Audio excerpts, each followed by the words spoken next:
나스닥은 현재 0.13% 빠진 14,336포인트 지나가고 있습니다. 네, 나스닥과 관련해서 저희가 이슈를 하나 들고 와 봤는데요. 저희 한번 나눠보도록 하겠습니다.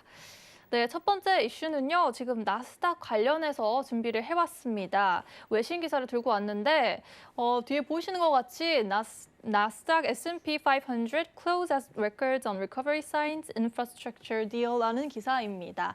네, 함께 보시면요. 바이든 대통령의 인프라 투자 지출안의 합의가 성사됨에 따라서 이제 주식은 기록적인 수치로 마감을 했다는 그런 제목입니다.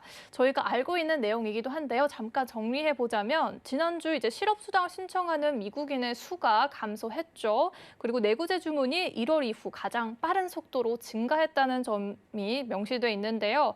이제 오늘 얘기한 점이 또 나와 있습니다. 조 바이든 대통령이 1.2조 달러의 인프라 계획에 대해서 잠정적 합의를 발표한 후 목요일 이제 기록적인 수치로 마감이 됐다 이런 정보와 함께 제롬 파월 연준 의장이 이제 인플레이션 급등이 일시적일 거라는 가능성을 한 번 더 명시해 줬고요. 중앙은행이 곧 경제 지원을 처리할 수 있다는 우려를 완화한다고 거듭 말한 점이 영향을 미쳤다라는 외신 살펴봤습니다. 그럼 저희 이어서 맞서님의 뷰와 함께 해당 이슈에 대해서 더욱 자세히 얘기 나눠보는 시간 갖겠습니다. 맞서님 팻말 통해서 확인해 볼 텐데요. 네, 준비해 주시고요. 3, 2, 1 들어주세요. 네, 매도 의견이 오랜만에 나왔습니다. 네, 어떻게 이유가 있을까요? 오늘 현재 바이든 대통령 합의안도 있고 그리고 FMC에서 파월 의장과 FMC 그 연설, 파월 의장의 그 하원 연설까지 다 모든 걸 포함하면 모든 재료는 상승입니다, 여러분. 상승. 그러나 당일 오늘 트레이딩은 여러분 매도를 한번 보시는 게 낫지 않겠느냐라고 생각합니다. 당일은 일단 매도다. 네, 오늘은 여러분들이 단기 트레이딩에서 지금 현 시간에 여러분들이 매매를 보신다 그러면 중장기적인 관점에서 본다 그러면 여러분들은 매수의 관점을 놓으서는 안 된다라고 제가 말씀드리고 싶고요. 현재까지는. 그러나 오늘 여러분들이 매매 트레이딩을 가신다 그러면 너무 시향이 좋다고 해서 매수, 오늘도 올라가겠지라는 생각은 하지 마시고 오늘 관점에서 본다 그러면 제가 봤을 때는 15분 캔들에서 봤을 때 매도로 빠지고 있거든요. 여러분들 벌써 빠지고 있죠. 빠지고 있습니다. 오늘은 매도의 관점에서 매도 포지션을 한번 보시는 것도 좋아 보인다라는 생각입니다. 매도 자리값은 어떻게 될까요? 제가 오늘 솔직히 일봉만 보고 있었습니다. 지금 일봉만 보고 지금 현재 얘가 올라갔는데 양봉이 떠야 되는데 음봉인가요? 차트를 열어보니까 음봉이에요. 그래서 역시 오늘은 음봉이 맞겠구나라고 15분 캔들을 확인을 하니까 바로 장대 음봉이 나왔네요. 네, 저도 몰랐어요, 여러분. 저도 몰랐는데 지금 현재 바닥내 14,323포인트 지지 라인인가 그리고 제가 봤을 때는 요 라인 값에서의 14,325포인트 요 지지 라인이 지켜준다 그러면 잠깐 기다렸었다가 반등 후에 여러분 한 번 더 매도를 보시는 게 좋겠다. 그렇다면 명확한 매도 포지션은 어디겠느냐라고 저희들 관측을 해본다 그러면요. 현재 제가 볼 땐 시가 위 14,370포인트와 14,385포인트에서 매도 값을 짧은 손절로 5에서 10포인트 내외의 짧은 손절을 가지고 딱 두 번만 매도 포지션을 보시는 게 오늘은 좋아 보인다라고 보입니다. 네, 14,370포인트와 14,380포인트 거기서 까지 한번 짚어주신 거죠? 네, 짧은 손절로 매도를 보신다 그러면 만일에 14,385포인트, 14,390이 상회를 해버렸다. 관망하셔야죠. 그 이후로는 관망 쪽으로. 무서워서 못 따라가죠. 아니 매매 트레이딩을 우리는 하는 입장에서 매일매일 매매를 하잖아요. 이게 고점 스트레스라는 것도 있고 고점 심리적으로 고점에서 따라 붙기가 솔직히 쉽지는 않습니다, 여러분. 그렇다면 많이 올라왔으니 내려가겠지라는 심리가 더 앞장서기 때문에 우리는 지금 현재 오늘 관점은 데일리 트레이딩에서 일봉 캔들 값을 음봉으로 한 번 더 생각을 하시고 현재 일봉 값으로 한 번 더 확인을 하시고요. 그리고 매매 포지션은 딱 두 번만. 오늘은 그래도 아무리 재료가 좋아도 지금 당장 데일리 트레이딩에서는 매도를 한번 보시는 것도 좋아 보인다라고 생각하고 있습니다. 네, 지금 단기적으로 매도 포지션 짚어주셨는데요. 그럼 이 나스닥 시장에 영향을 끼치는 저희 시장 상황 또 맞선님께서 준비해 주셨잖아요. 네, 한번 네. 살펴볼까요? 지금 자, 화면 한번 띄워봐 드릴게요. 네. 제가 준비한 게 6월 FMC 이후 상승 랠리를 계속해서 가져왔다라는 거죠. 상승 랠리를 계속 가져왔는데 왜 지금부터 6월 FMC 여파 지속 당분간 2년 국채 금리에 주목하세요라는 뉴스가 굉장히 많이 떴어요. 그리고 네. 단장기 스프레드라고 그래가지고 단기물과 장기물의 이자율이 좁혀진다는 거죠. 좁혀진다고 말씀을 다들 하고 좁혀지고 있는 현 상황에서 그렇다면 단기 국채 금리를 왜 주목해야 되느냐? 차트를 한번 보게 되면 장기 국채 금리보다 단기 국채 네. 금리를 집중해야 된다. 집중해야 되는 이유가 네. 이제 채권 금리라고 그러면 일단은 우리가 제일 먼저 생각하는 게 뭐냐면 머리 아프죠. 그러잖아요. 채권 얘기 나오면 복잡하죠. 보통 그렇습니다. 저도 마찬가지고 그냥 짧게 간단하게 여러분들 정말 이해하기 편하게 생각한다 그러면 단기물은 네. 인플레이션이라고 생각하죠. 모든 건 다 그렇다는 건 아닌데 단기물은 인플레이션 그리고 10년물, 20년, 30년물의 장기 국채는 부동산과 자산에 대한 이제 채권이다라고만 생각하시면 될 것 같아요. 네. 그게 제일 편하게 생각하시는 거고 단기물의 인플레이션이라 그러면 단기 금리가 상승함에 따라 인플레이션이 조절이 된다는 거죠. 그런 네. 식으로 이제 단기 금리에 바로 영향을 끼친다. 그러면 단기 금리 어떻게 영향을 끼치느냐? 달러와 단기 금리는 같이 움직이더라는 거죠. 그렇기 때문에 단기 2년 국채물에 좀 주목을 하라는 뉴스가 많이 뜨고 있는 것이고요. 자, 그러면 단기 금리가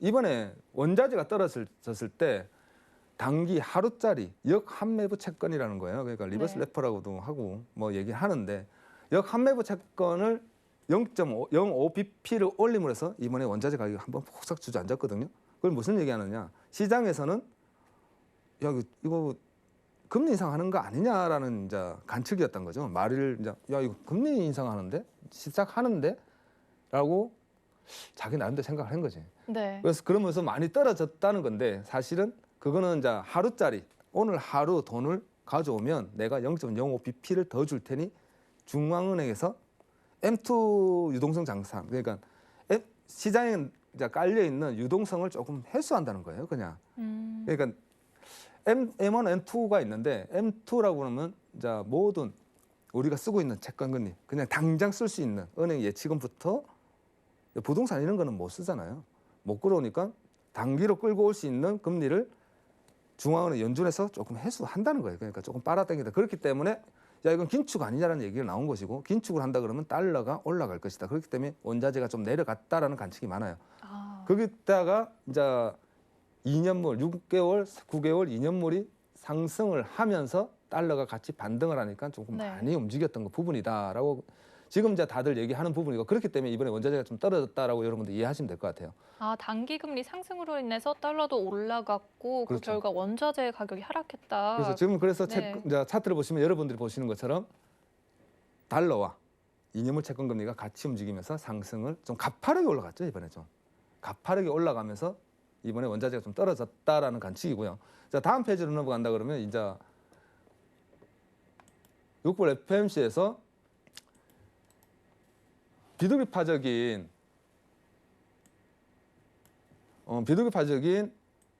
블러드 총재가 이번 금리 인상 예상을 그러니까 블러드 총재가 누구냐면 대표적인 이제 비둘기파를 얘기하는 대표적인 인물이다. 그러니까 머리다, 대가리다라고 얘기하는 거예요. 네. 비둘기 대가리다, 머리다. 그런데 또 갑자기 네. 입장을 바꿨죠. 그분이 말을 바꿈으로 해서 네. 그러니까 매파적인 발언을 하시던 분들이 금리 올립시다 하면 시장에서 그래 올리겠지라고 얘기하는데 이분이 얘기함으로 해서 그때 한번 이제 2년물 국채 금리가 10bp나 올라갔단 말이에요. 10bp나 올라가면서 달러 강세를 부추겼다. 그러면서 우리가 이제 알고 있듯이 원자재가 떨어졌고 그렇다면 이런 뉴스가 떴는데도 저는 항상 얘기하듯이 여러분 나스닥은 올라갈 겁니다. 그리고 S&P도 올라갈 거예요. 다우도 올라갈 것이고 다 올라갈 겁니다. 시장에서는 그거였죠. 컨센서스는 아닌데 좀 떨어질 것 같은데 다들 그랬잖아요. 네. 인정을 하고 야 고점이고 신고를 계속 치고 있는 현 상황에서 조정을 줄 것인데 달러도 올라갔는데 그러면 시장도 증시도 떨어질 것이다라고 다들 컨센서스가 좀 많이 이루어져 있는 상황이었는데 이번에 좀 더 올라갔죠. 그렇죠. 계속 올라갔죠. 저도 솔직히 깜짝 놀랐어요. 이렇게까지 많이 올라가나 이러면. 네. 아, 너무하는데? 라고 이제 얘기하는데 제가 볼 때는 현재 달러 상승률만 가지고는 이 시장을 잡기는 힘들다는 거예요. 솔직히 제 생각은 그래요. 달러가 그래서 도대체 2년물 국채 채권 금리가 도대체 얼마나 올라갔느냐. 우리는 그게 궁금하잖아요. 네. 아니 오늘 많이 올라가서 그러면 지수도 움직였고 원자재도 그렇게 떨어졌으면 채권 금리가 도대체 그래프상으로 얼마나 올라갔느냐. 그래서 국채 금리 제가 차트를 한번 봤거든요. 지금 3번 차트를 열어보시면 이게 이제 올라간 겁니다. 이게 지금 올라간 상태인 건가요? 그러니까 이게 굉장히 소폭으로 보였는데 바짝 올라갔어요. 여러분 이게 이제 1불에 그러니까 하루짜리 캔들이 하루에 생기는 네. 차트란 말이에요. 캔들 하루에 하나가 생기는 건데 네. 분명히 올라가긴 올라갔어요, 여러분. 우리가 멀리서 보니까 이게 라고 얘기하는 건데 이거 올라가긴 올라갔는데 가까이 들여다보면 사실은 좀 올라갔습니다. 뭐냐면 맨 밑에 빨간 줄이 네. 지금까지 긴 시간 동안 돌파하지 우리는 돌파라고 얘기하죠. 넘어가지 못했던 라인인데 그것을 하루 만에 건가요? 팍 넘어가면서 시장에서 뭐라고 했잖냐. 야, 이제 돌파했다. 이제는 국채가 올라갈 것이다. 금리도 같이 달러도 올라갈 것이다. 네. 라고 얘기하는 부분이고 그래서 여러분들이 이제 뉴스를 보면 단기 금리가 계속 올라갈 겁니다라고 얘기하는 부분은 우리가 차트로 분석을 했을 때는 이 부분이다. 이 부분이 돌파를 하였기 때문에 이제는 조금 상승 랠리를 이어줄 수 있다라고 얘기하는 부분이지 우리가 멀리서 이렇게 본다 그러면 지금 2019년도, 18년도 고점 대비 지금 현재거든요. 올라간 겁니다. 여러분. 올라간 거고요. 지금 현재 올라가 있는 부분이다. 우리는 인정을 해줘야 된다. 그러나 돌파를 하였기 때문에 시장에서 요 조금 올라가는 것 가지고도 파장이 이렇게 크다라고 얘기하는 거고. 자, 그러면서 이제 계속적인 랠리를 이어주는데 지금 22월 8월 이제 정원 내용까지 우리가 며칠 전에 나왔잖아요. 그러면서 우리는 무슨 이제 조금 이게 집중해서 많이 본 부분인데 여러분들이 알다시피 파월 의장이 무슨 발언을 하겠느냐, 테이퍼링에 대해서 언급을 하겠느냐, 그가 제일 관심사였다. 근데 중요 요약을 하나만 딱 들어준다면 네. 파월 의장이 우리는 선제적 금리 인상 절대 안 할 겁니다. 모든 차트와 그리고 지표에서 결과값이 도래된다면 그리고 여러분들 알다시피 이제 인플레이션도 2.5에서 3.5로 상향시켜 놨어요. 그죠? 그렇다면 인플레이션은 조금 올라가는데 지속될 것인데 우리는 고용률이 확실히 잡지 않는 한 테이퍼링을 하지 않겠다라고 한 번 더 못을 박아줬죠. 그러면서 그날도 알다시피 신고점을 2번이나 더 쳐 올렸단 말이에요. 시장이 많이 안심을 했어요. 많이 안심했죠. 네. 아, 역시 형님 최고. 형님 최고요. 제가 말씀드렸잖아요. 저번 주에 나와서 여러분들 말씀드렸어요. 우리가 파월 의장을 믿고 파월 의장보다는 연준을 믿어야 되지 않겠습니까? 우리보다 더 똑똑한 사람들이고 여러분 믿으세요. 파월 의장이 연준에서 금리 인상 안 한답니다. 그리고 테이퍼링에 대해서도 현재 FOMC에서 논의를 하기 위한 논의를 하겠다라는 거거든요. 그럼 그 말을 가만히 제가 그때도 말씀드렸어요. 이게 무슨 말이냐. 네. 지금 시장에서도 그 말에 대한 해자가 좀 많거든요. 그럼 그 말은 지금 현재 1,200불에 대한 매달 1,200억 달러를 채권 매입을 한단 말이에요. 그러면 800억 달러는 국채고 400억 달러는 모기지론이란 말이에요. 그건 뭐냐? 네. 미국의 이제 주택담보대출에 대한 모기지론 채권을 매입을 하는 건데 그 말을 되새겨 보면 우리가 지금 테이퍼링을 하는데 국채를 줄일 것이냐 모기지론을 먼저 줄일 것이냐 이제 그 부분에 대해서도 논의를 할 수 있다라고 우리는 생각을 해야 되는 거죠. 네. 그럼 주택을 줄인다는 것은 주택의 장기 채권 금리를 올리겠다는 거죠. 왜냐하면 미국 채권의 부동산 쪽은 10년물, 20년물, 30년이잖아요. 우리나라도 똑같죠. 우리는 자동차를 사면 3년이에요. 2년이고 1년이고 단기 채권이죠. 그러나 집이나 부동산 그리고 증시에 투자를 하기 위해서는 뭘 한다? 장기 채권에서 빌려오는 거겠죠. 그렇기 때문에 테이퍼링에 먼저 손을 대겠다라는 부분을 생각할 수 있다 그러면 400억 불에 대한 1200 중에 모기지는부터 손댈 수 있다. 그 부분에 농회할 수도 있다라고도 우리는 한번 생각해 봐야 되는 부분이고, 그러면 이 부분에 대해서 논의를 하겠다는 것은 테이퍼링을 우리가 한번 모기지부터 손댈까 국채부터 손댈까 그걸 얘기할 수도 있다라고 우리는 한번 생각해야 되는 부분이기 때문에 제가 한번 말씀드리는 부분이고요. 그러면 그러면 국채금리 그리고 모기지 채권이 둘 중에서 어떠한 쪽의 비중을 줄일지는 아직 모른다는 거죠? 그것도 정해야 된다는 거죠. 순서조차 정해지지 그렇죠. 그런 것도 않았다. 논의하겠다라고 내포되어 있는 부분이다라고 이제 애널리스트들은 얘기를 하거든요. 네. 사실 제 말은 아닙니다. 제가 그렇게까지 뭐 미국 연준에 대해서 뭐 깊게 네. 파고들 수 있는 그건 아닌데 보통 컨센서스가 그런 식으로 지금 이루어져 있다는 거죠. 그만큼 아직 한참 남은 얘기다. 한참 남았다. 그리고 뭐 과거를 들여봐도 금리 인상한다 그러니까 4년 후에 했어요. 네. 아시잖아요. 오랜 시간이 걸렸죠. 오랜 시간 걸렸습니다. 테이퍼링 한다 그래도 오랜 시간 걸려서 한 것이고, 그렇다면 지금 현재 3분기가 이제 시작하는 현 시점에서 논의조차도 안 하고 있다. 그 부분에 대해서도 논의를 해야 된다고 얘기할 정도면 네.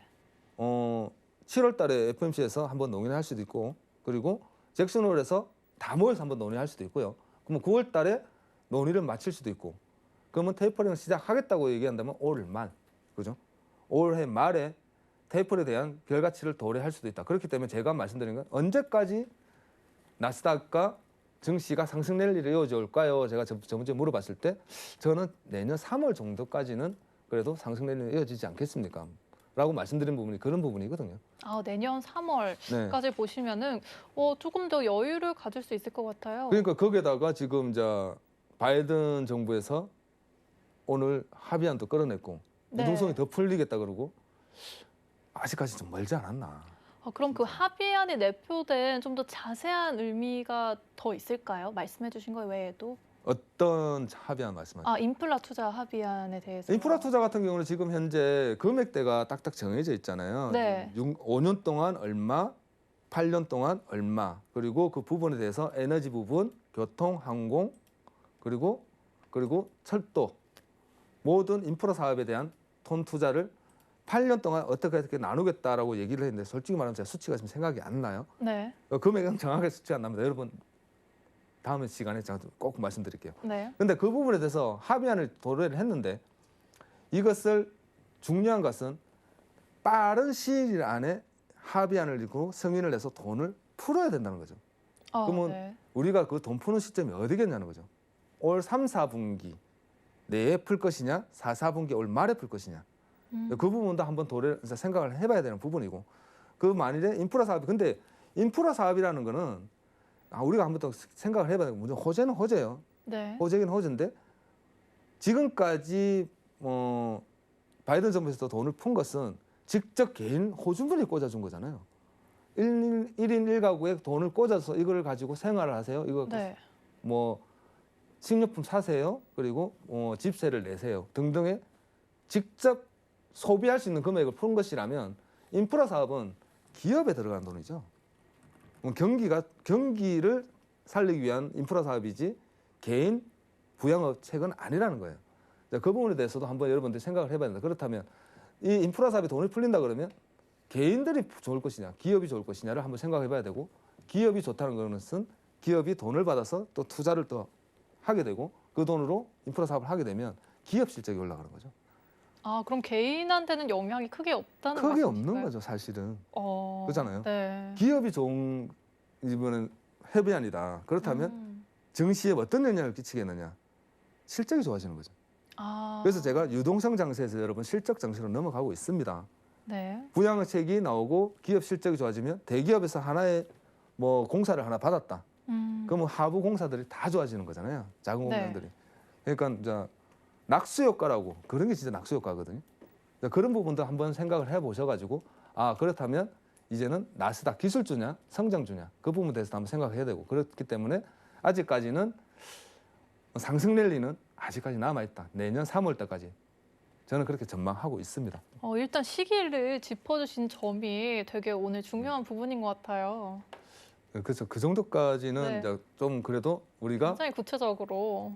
생각을 해보고 있는 거죠. 아, 조금 멀리 내다봐야 한다 이런 그렇죠. 의미도 조금- 내포돼 있네요. 조금 더 길게 당장 오늘 일에 일비에 뭐 하지 말고 뭐 그렇게 좀 길게 가져가 보시면 생각을 좀 더 크게 가져가시고 그래야지 네. 지금 현재 만일에 오늘 내일의 단기 구간만 생각하신다 그러면 여러분은 매일 데일리 트레이딩 하실 때 굉장한 스트레스가 있습니다. 그래서 제가 저 회원들한테도 한 번씩 얘기하는 게 네.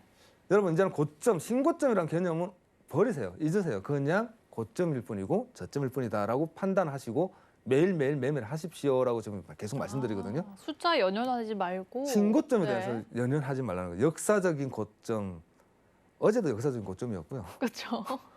오늘 또 새로운 역사적인 고점이에요. 그럼 내일이라고 뭐 고점이 안 이룰 수는 없다는 보장은 없고요. 네. 그렇잖아요. 그러게다가 계속적인 유동성 장세는 풀리고 있는 상황에서 네. 실적까지 좋단 말이에요. 기업 실적까지. 거기다가 뭐 미국에서 바이든이 더 밀어준대요. 그러면 실적이 더 좋아지는 거죠. 네. 그런 장세에서 제가 말씀드렸잖아요. 연 20% 이상이 나스닥이 올라가는데 거기 꺾이겠냐는 거죠. 그렇기 때문에 여러분들은 좀 더 계속적으로 우상향적인 방향을 상승률을 타시고 그리고 되도록이면 아직까지는 매도에 대한 관점을 조금은 접어두고 조심하면서 매수의 관점으로 조금 끌고 가시는 게 좋다라고 보여집니다.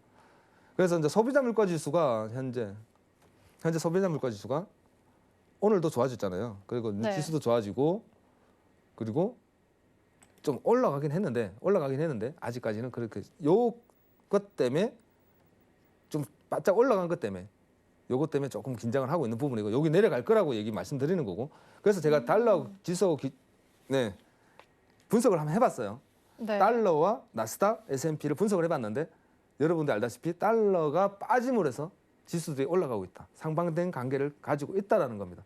아, 네. 지금 가운데가 달러고요. 네, 가운데가 달러고 왼쪽이 네. 나스닥, 오른쪽이 S&P입니다. 아, 정반대의 흐름을 네. 보이고 있는 거죠. 완전 반대의 흐름을 보여주고 있다라는 것만 여러분들 기억을 하신다 그러면 현재 달러의 반동성에서 지수가 어떻게 움직일 것이냐는 건 약간의 예측은 할 수 있지 않을까라고 보여집니다. 그러면 지금은 달러가 어떤 흐름을 보이고 있는지 잠깐 요약해 주실 수 있나요? 지금 현재 달러 같은 경우는 네. 이제 우리가 달러 차트를 보게 되면요. 현재 눌림에서 바닥권에서 살짝 반등을 치다가 지금 네. 오늘 내일 다음 주까지는 좀 오늘이 제일 중요하고요, 사실은. 아, 눌러주고 있는 장면이다.